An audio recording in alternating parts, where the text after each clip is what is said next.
येशू ख्रिस्टको नाउँमा आजको यो सुन्दर बिहानी म तपाईहरु सबैलाई स्वागत गर्दछु र ख्रिस्ट येशूको नाउँमा जय मसीह अनि अभिवादन भन्दछु। म विश्वास गर्छु तपाईहरु सबैजना परमेश्वरको अनुग्रहमा अगाडि बढ्दै हुनुहुन्छ, विश्वासमा अगाडि बढ्दै हुनुहुन्छ र वचनले तपाईलाई आशिष पुर्याउँदैछ। हामी धेरै धन्यवादी छौं किनभने परमेश्वरले हाम्रो यो आवाजलाई धेरै व्यक्तिहरूको समक्ष पुर्याउनु भएको छ र सबै महिमा उहाँलाई जान्छ र आशिष तपाईहरुले पाउँदै हुनुहुन्छ र वचनमा अगाडि बढ्दै हुनुहुन्छ। धेरै व्यक्तिहरूको गवाईबाट हामीले आशिष पाएका छौं। उहाँहरूले पठाउनु भएको चंगाईको गवाई, उहाँहरूले जीवन परिवर्तन भएका गवाईहरूबाट हामीले आशिष पाएका छौं र यो कुराको लागि हामी परमेश्वरलाई धन्यवाद दिन्छौं किनभने यसरी दिनहुँ कयौं व्यक्तिहरूलाई परमेश्वरको वचनमा उत्साहित बनाउन पाउनु यो अति नै ठुलो परम प्रभुको राज्यको लागि महिमाको कार्य गर्नु हाम्रो निम्ति आशिषमय बनेको छ र आजको बिहानी पनि त्यही आशिष पुर्याउनको निम्ति म यतिखेर यहाँ तपाईहरुको समक्षमा छु र आज पहिलो पटक तपाईहरुले हामीलाई सुन्दै हुनुहुन्छ भने एउटा कुरा तपाईलाई भन्न चाहन्छु कि परमेश्वरले तपाईलाई प्रेम गर्नुहुन्छ र उहाँको प्रेम तपाईको निम्ति अति नै धेरै छ। निराश हुनुहुन्छ भने पनि याद गर्नुहोस् परमेश्वर तपाईको साथमा हुनुहुन्छ। आज जुन वचन पवित्र आत्माले मलाई दिनुभएको छ यो बिहानी जब म बाइबल पढ्दै थिएँ परमेश्वर तपाईका मानिसहरूलाई कुन कुराको खाँचो छ र मैले के वचन दिनुपर्ने हो मलाई सहायता गर्नुहोस्। अनि परमेश्वरले एउटा वचन दिनुभयो मलाई अनि त्यो वचनले म आशिषित भएँ र म विश्वास गर्छु तपाईले पनि आशिषित हुनुहुनेछ। परमेश्वरको वचनले हामीलाई शक्ति दिन्छ, जीवनमा हामीलाई अगाडि बढ्नलाई सहायता गर्छ र हाम्रो जीवनमा अनुग्रह दिन्छ। तर आज शैतानले हामीलाई गलत किसिमका आवाजहरू सुन्नलाई के गर्छ त भने उत्साहित बनाउँछ, गलत किसिमका आवाजहरूलाई सुन्ने बनाउँछ। त्यसैले म यसरी तपाईलाई भन्न चाहन्छु निराशा को आवाजहरूलाई सुन्न बन्द गर्नुहोस्, निराश पार्ने आवाजलाई सुन्न बन्द गर्नुहोस्। तपाईलाई थाहा छ जब तपाईले त्यो आवाजलाई सुन्न बन्द गर्नुहुन्छ नि तपाईको जीवनमा परमेश्वरको आश्चर्य काम हुन्छ। त्यो कुरा जब मैले बोल्दै थिएँ परमेश्वरले मलाई एउटा वचन देखाउनु भयो, गोलायत र दाउदको त्यो लडाईको कुरा परमेश्वरले मलाई याद दिलाउनु भयो। तपाईलाई थाहा छ गोलायत एकदमै ठुलो एउटा जायन्ट राक्षस जस्तो व्यक्ति थिए अनि दाउद सानो कदमा होचो त्यस्तो किसिमको व्यक्ति थिए। गोलायतले पुरै इजरायलीहरूलाई नै त्यहाँनिर ठुलो एउटा त्रासमा राखेको थिए। त्यसले हरचोटि लडाई खेल्न आउनुभन्दा अगाडि त्यसले आवाज बोल्थ्यो, त्यो निराशाको आवाज बोल्थ्यो। त्यसले भन्थ्यो म तिमीहरूलाई मार्नेछु, तैले केही पनि गर्न सक्दैनस्, यस्ता किसिमका आवाजहरू त्यसले बोल्थ्यो। अनि त्यही कुरा दाउदलाई पनि त्यसले बोलेको छ, तैले के गर्न सक्छस्, आज तँलाई मैले मारेर मैले खतम पार्नेछु, तँलाई चित्रा चित्रा पार्नेछु, यस्तो किसिमको आवाज बोल्यो। तर तपाईलाई थाहा छ राजा दाउदले त्यहाँ के गर्नुभयो, उनले भन्नुभयो उहाँले कि परम प्रभु परमेश्वरले आज तँलाई मेरो हातमा दिनुहुनेछ र तँलाई म मार्नेछु, तेरो टाउकोलाई काट्नेछु र परमेश्वरमा म विजय पाउनेछु। हेर्नुहोस् त हाम्रो जीवनमा यस्ता निराशा पार्ने, यस्तो निराश गर्ने धेरै आवाजहरू हामीले सुन्छौँ। तर जब त्यो आवाजलाई सुनेर हामीले आफ्नो जीवनमा त्यसलाई लागू हुन दिन्छौँ नि अनि त्यहाँनिर अन्धकारको शक्तिको काम हुन्छ, त्यहाँनिर दुष्टको काम हुन्छ अनि त्यहाँनिर हामी निराश भएर हाम्रो जीवनमा अगाडि बढ्न सक्दैनौँ। राजा दाउदको यो कुराबाट तपाईले के बुझ्नुपर्छ भने त्यस्ता आवाजहरूलाई सुन्न बन्द गर्नुहोस्। त्यस्ता आवाजहरूले तपाईलाई निराशामा पार्छ, त्यस्ता आवाजहरूले तपाईँलाई अगाडि बढ्न दिँदैन र त्यो आवाजले तपाईँलाई परमेश्वरबाट टाढा लान्छ। आज संसारमा धेरै व्यक्तिहरूले शैतानको यो आवाजलाई सुन्नुहुन्छ।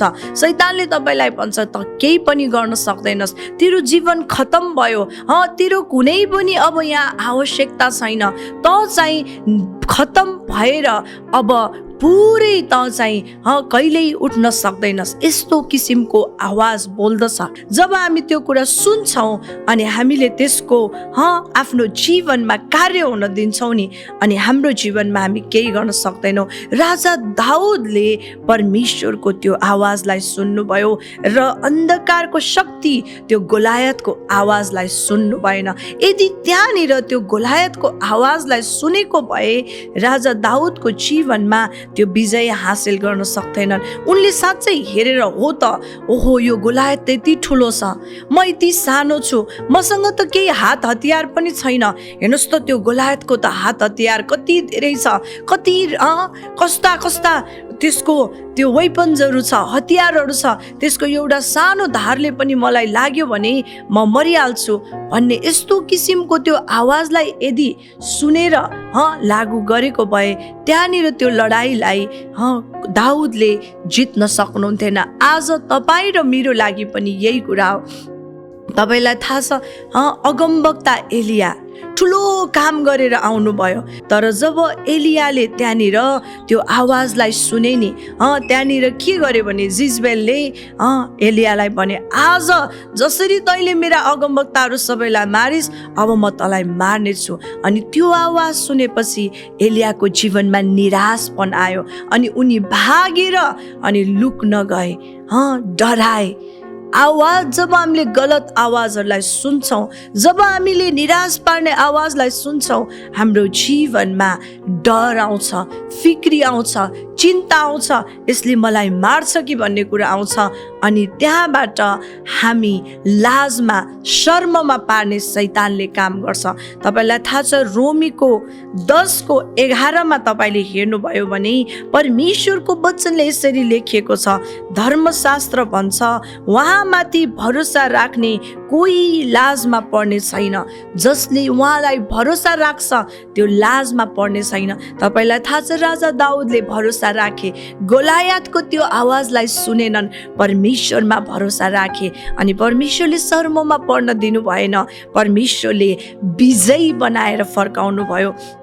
गोलायतलाई दाउदको हातमा दिनुभयो अनि एउटा सानो खुएत्रो र सानो त्यो एउटा ढुङ्गाले जब त्यहाँनिर बीचमा गएर गोलायतको निधारको दुईटा बीचमा गएर लाग्यो, त्यहीँनिर त्यो ढल्यो अनि दाउदले त्यसको शिरलाई काटे। जुन कुरा गोलायतले दाउदलाई भनेको थिए त्यो परमप्रभुले दाउदलाई गोलायतको जीवनमा गर्न दिनुभयो।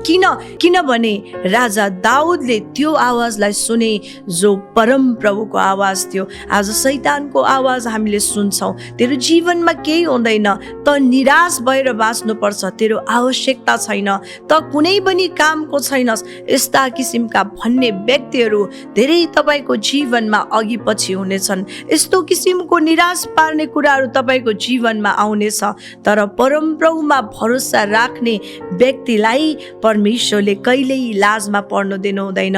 त्यसैले निराश पार्ने आवाजलाई नसुन्नुहोस्। धेरै व्यक्तिको जीवनमा आउन सक्छ। आज तपाईँ सेवकाईमा हुन सक्नुहुन्छ अथवा धेरै वर्षको विश्वासी हुन सक्नुहुन्छ। तपाईँको जीवनमा तपाईँले धेरै आश्चर्य कामहरू गर्न सक्नु भएको हुन सक्छ, तर पनि एलियाको जीवनमा धरि त्यस्तो किसिमको आवाज आएर उनी निराशा भयो भने तपाईँ र हाम्रो जीवनमा झन् कति गरेर हाम्रो जीवनमा निराशा आउँछ होला। हेर्नुहोस् त, उनले त्यो आवाज सुने भर्खरै मात्रै परमेश्वरको त्यत्रो काम गरेर आएका ठुलो परमेश्वरको दास अगमवक्ता जो जिउँदै स्वर्गीयमा उचालिनु भयो, त्यो व्यक्तिलाई जब त्यो कुरा जिजबेलले भन्यो नि, त्यो आत्माले, त्यो खराब बोलीले एलियालाई डर लिएर आयो अनि उनी भागेर गए। उनको जीवनमा अब म मर्छु भन्ने कुराको डर आयो।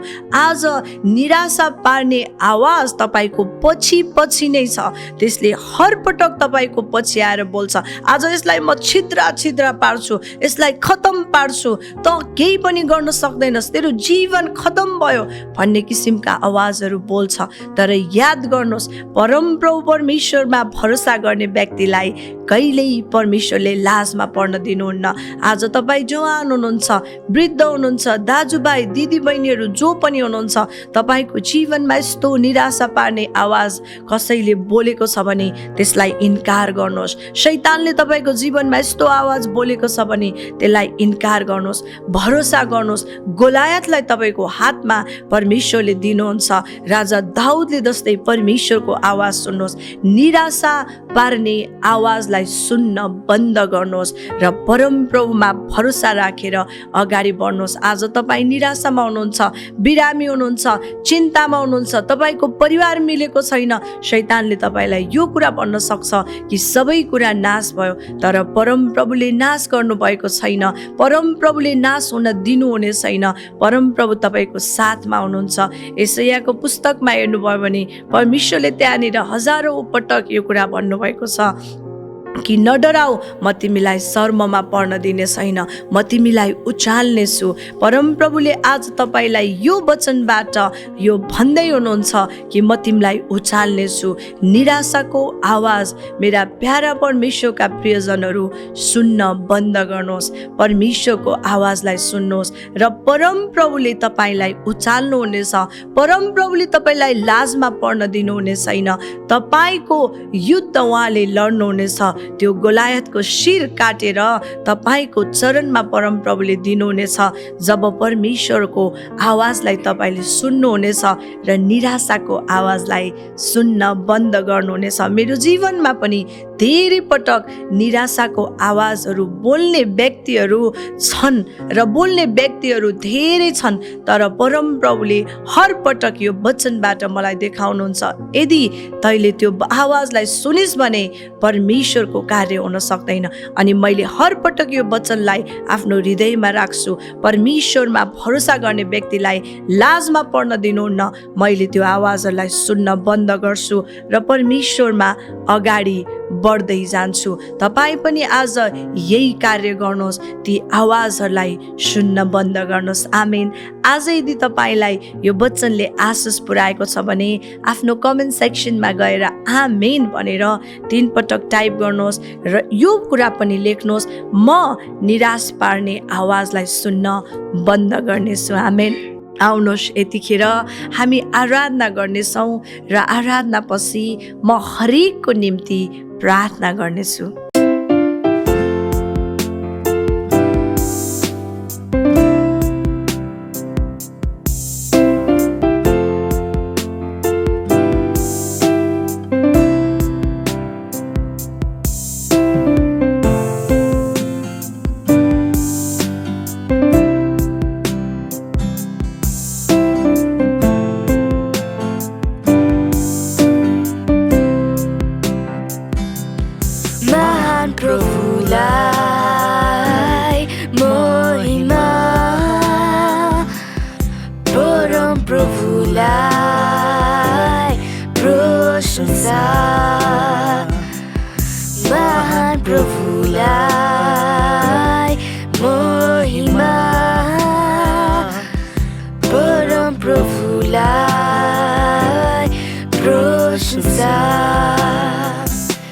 यो मेरो जीवनको चाहना, यो मेरो जीवनको चाहना। हालेलुया, होशना,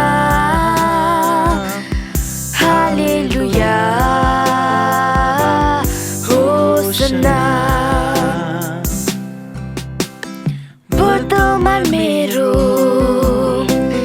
यीशुको हातमा,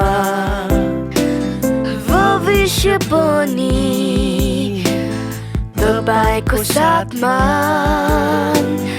वर्तमान मेरो यीशुको हातमा, भविष्य पनि तपाईको साथमा। आनन्दित छु छु प्रभुहरूका प्रभुमा आनन्दित छु शान्तिमा छु प्रभुहरूका प्रभुमा महान प्रभुलाई महिमा परम प्रभुलाई प्रशंसा महान प्रभुलाई महिमा परम प्रभुलाई प्रशंसा यो मेरो जीवनको चाहना यो मेरो जीवनको चाहना हालेलुया होशना हालेलुया होशना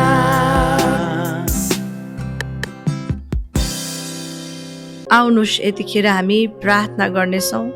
सबैजना भरोसा गर्नुहोस्, परमेश्वरमा विश्वास राख्नुहोस्। परमप्रभुले तपाईँका हरेक प्रार्थनाको उत्तर पठाउँदै हुनुहुन्छ। आज परमेश्वर तपाईँको साथमा हुनुहुन्छ। परमप्रभु हरेक दिन तपाईँको साथमा हुनुहुन्छ। परमप्रभु परमेश्वर आजको यो सुन्दर दिन हामी तपाईँलाई धन्यवाद दिन्छौँ। ख्रीष्ट येशू पिता परमेश्वर, पुत्र परमेश्वर, पवित्र आत्मा परमेश्वर, हामी तपाईँलाई धन्यवाद दिन्छौँ। तपाईँ अति भला, अति शक्तिशाली, अति कृपालु परमेश्वर हुनुहुन्छ। प्रभु म तपाईँलाई धन्यवाद दिन्छु। म तपाईँलाई आदर गर्दछु। तपाईँको नाउँलाई म उचाल्दछु। प्रभु म धन्यवाद चढाउँदछु। ख्रीष्ट येशू तपाईँ जस्तो अरू कोही पनि छैन। आज परमप्रभु हामी प्रार्थना गर्छौँ, जो पनि आज बन्धनमा हुनुहुन्छ, अन्धकारमा हुनुहुन्छ, निराशामा हुनुहुन्छ, रोगमा हुनुहुन्छ, चिन्ता फिक्रीमा हुनुहुन्छ, प्रभु तपाईँले ती बन्धनहरू फुकाउनुहोस्। अन्धकारका शक्तिहरूबाट परमप्रभु तपाईँले छुटकारा दिनुहोस्। आजको दिन परमप्रभु तपाईँ ख्रीष्ट येशूको अनुग्रह उहाँहरूको जीवनमा, उहाँहरूको परिवारमा, घरमा, काममा, काजमा, उहाँहरूको व्यापारमा, उहाँहरूको व्यवसायमा प्रभु तपाईँले छुनुहोस्। गर्भमा प्रभु तपाईँले आशिष दिनुहोस्। जो पनि बाँझो हुनुहुन्छ परमप्रभु त्यो बाँझो कुखलाई तपाईँ ख्रीष्ट येशूको नाउँमा खुलेको आज्ञा गर्दछौँ। प्रभु परमेश्वर उहाँहरूको जीवनमा भएका हर कुरामा तपाईँको छुवाई लगाउँदछौँ। आज जसको पनि यात्रा छ, यात्रा गर्ने साधनमा र यात्रा गर्ने व्यक्तिलाई अभिषेक लाउनुहोस्। यतिखेर प्रार्थना गर्छौँ डोमा भुटियाको लागि। उहाँको गल ब्लाडरमा स्टोन छ र क्यान्सर देखिएको छ। प्रभु तपाईँले छुनुहोस्, निको पार्नुहोस्, चङ्गाइदिनुहोस् पनि म प्रार्थना गर्छु। नेन्सी लेप्चाको लागि म प्रार्थना गर्छु। परम प्रभु तपाईँले छुनुहोस् र आशिष दिनुहोस्। प्रभु हरेक बालबालिकालाई तपाईँले छोएर आशिष दिनुहोस्। उहाँको सबै कुरामा तपाईँको छुवाई लगाउनुहोस्। छोराछोरीको प्रभु पढाइमा तपाईँले आशिष दिनुहोस्। पवित्र बरालको लागि म प्रार्थना गर्छु पिता। उहाँको थाइरोइडको अपरेसन छ र परम प्रभु परमेश्वर तपाईँले छुनु भएको छ। परमेश्वर यतिखेर प्रार्थना गर्छु उहाँको भएको त्यो अपरेसनलाई तपाईँले सहायता गर्नुहोस्। अहिले बोल्न सक्नु भएको छैन, त्यो आवाजलाई म ख्रीष्ट येशूको नाउँमा खुलेको घोषणा गर्दछु। पवित्र बरालको त्यो घाँटीमा प्रभु त्यो थ्रोटमा तपाईँ येशूको रगत लगाएर चङ्गाइको घोषणा गर्दछु। आशिष तमाङको लागि म प्रार्थना गर्छु। उहाँले सेवकाईको लागि प्रार्थना माग्नु भएको छ। उहाँको जीवनमा तपाईँको चङ्गाई पठाउनुहोस्। प्रार्थना गर्छु बिरुको लागि, उहाँको पुरै परिवारमा तपाईँले आशिष दिनुहोस्। निता गुरुङको लागि म प्रार्थना गर्छु। उहाँको हृदयमा जे पनि समस्या छ, त्यो मुटुमा भएको समस्यालाई येशू ख्रीष्टको नाउँमा चङ्गाइको घोषणा गर्दछु। प्रार्थना गर्छु हेमकुमार गुरुङको लागि। उहाँको पुरै परिवार, उहाँको दाजुभाइ, दिदीबहिनी, आमा बुवा अनि उहाँको काममा तपाईँले आशिष दिनुहोस् पिता। प्रार्थना गर्छौँ यतिखेर रिता राईको लागि, जापानको भिजाको लागि प्रार्थना माग्नु भएको छ। परमेश्वर परमेश्वर तपाईँले छुनुहोस्। इन्दिरा धमालको लागि प्रार्थना गर्छौँ प्रभु, उहाँको फोक्सोमा समस्या छ, ख्रीष्ट येशू तपाईँले चङ्गाइदिनुहोस्। प्रार्थना गर्छौँ यतिखेर राजन पुनको लागि, राजन पुनलाई प्रभु तपाईँको चङ्गाई, अनुग्रह र छुटकारा माग्दछु। प्रार्थना गर्छु कृष्ण थापाको लागि, उहाँको जीवनमा तपाईँको चङ्गाई र अनुग्रह माग्दछु। सानो माया गुरुङको लागि म प्रार्थना गर्छु, उहाँको जीवनमा तपाईँको अनुग्रह पठाउनुहोस्। पिता, उहाँ एक्लो विश्वासी हुनुहुन्छ प्रभु, तपाईँको छुवाई, तपाईँको चङ्गाई, तपाईँको अनुग्रह र विजय उहाँलाई दिनुहोस्। उहाँको परिवारमा तपाईँको आशिष माग्दछौँ। एस्तर राईको लागि म प्रार्थना गर्छु, उहाँको पुरै परिवार र उहाँको नातिहरूको लागि प्रार्थना माग्नु भएको छ। उहाँको नातिहरूमा, उहाँहरूको परिवारमा तपाईँको आशिष पठाउनुहोस्। आशिष रामदामको लागि प्रार्थना गर्छौँ, उहाँलाई डरको आत्मा छ, यो डरको आत्मा ख्रीष्ट येशूको नाउँमा पुरै गएको घोषणा गर्दछौँ।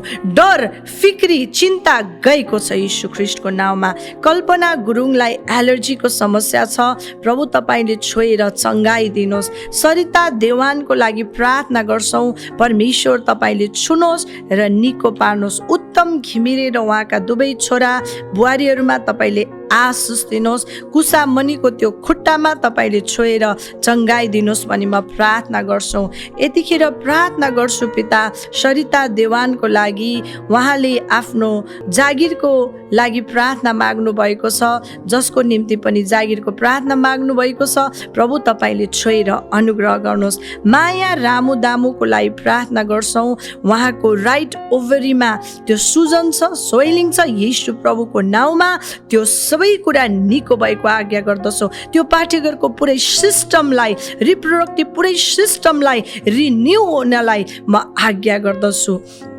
प्रार्थना गर्छु पासाङ लामाको लागि, उहाँको छोराको पारिश्रमिक आउन सकेको छैन प्रभु, तपाईँले सहायता गर्नुहोस्। प्रभु बोल्नुहोस्, त्यो काममा त्यो अड्किएका रोकिएका कामहरू सिद्ध हुनलाई तपाईँले सहायता गर्नुहोस्। आज प्रार्थना गर्छु सोनम लामाको लागि, सोनम लामाको जीवनमा तपाईँको अनुग्रह माग्दछौँ र उहाँको पनि पारिश्रमिक आउन सकेको छैन प्रभु, परमेश्वर तपाईँले सहायता गर्नुहोस्। जुन पनि उहाँले काम गर्नुभएको छ मेहनतका साथ प्रभु, त्यो मेहनतमा तपाईँले छोइदिनुहोस्, आशिष दिनुहोस् र अनुग्रह गर्नुहोस् भनी म प्रार्थना गर्छु। धन्यवाद छ प्रभु, तपाईँले आज हाम्रो प्रार्थना सुनेर स्वर्गको ढोका खोलेर उत्तर पठाउनु भएको लागि धन्यवाद चढाउँदै सबै बिन्ती पुकार माग्छु ख्रीष्ट येशूको अति उच्च, अति पवित्र अनि अति प्यारो नाउँमा।